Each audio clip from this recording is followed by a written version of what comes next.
Unang sulat ni Apostol Pablo sa mga taga-Korinto. Ika-6 na kabanata.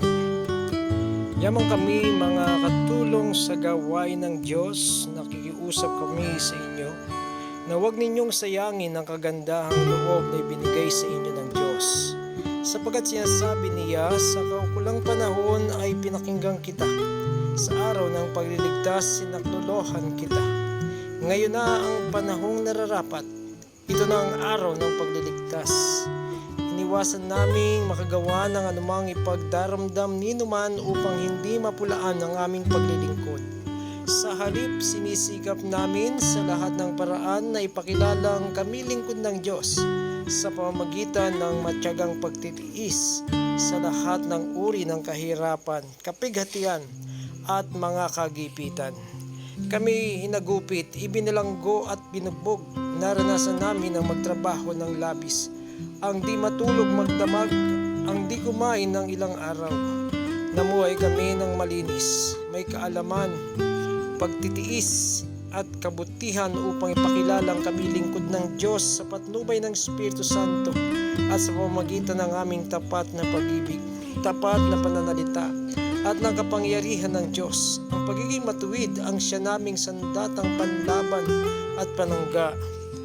Naranasan naming maparangalan at siraan ng puri, ang laitin at papurihan. Kami tinuturing na sinungaling, gayong totoo naman ang aming sinasabi. Itinuturing na di kilala, gayong kami kilalang kilala. Itinuturing na namamatay na, ngunit buhay naman. Pinaparusahan kami, subalit hindi kami namamatay. Inari kaming nalulungkot, ngunit laging nagagalak.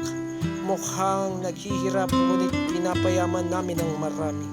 Parang walang-wala, ngunit sagana sa lahat ng bagay. Mga kapatid na taga-Korinto, tapatan ng pagsasalita namin sa inyo. Ibinukas namin ang puso namin sa inyo. Hindi namin isinara ang aming puso sa inyo. Kayo ang nagsara ng inyong puso sa amin. Ako'y nagsasalitang tulad ng isang ama. Kaya buksan naman ninyo sa amin ang inyong puso, tulad ng ginawa namin sa inyo. Huwag na kayong makipag-isa sa mga di sumasampalataya. Maaari bang magsama ang katwiran at ang kalikuan? O kaya ang liwanag at ang kadiliman? Maaari bang magkasundo si Kristo at si Bilyan? Ano ang kaugnayan ng sumasampalataya sa di sumasampalataya? O di kaya ang templo ng Diyos sa Diyos-Diyosan? Hindi ba tayo ang templo ng Diyos na buhay?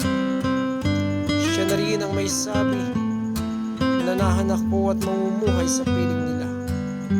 Ako ang magiging Diyos nila at siya ang magiging bayan ko.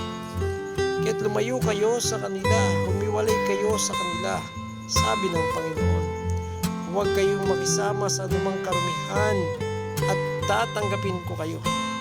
Ako ang magiging ama ninyo at kayo'y magiging mga anak ko, sabi ng Panginoong makapangyarihan sa lahat.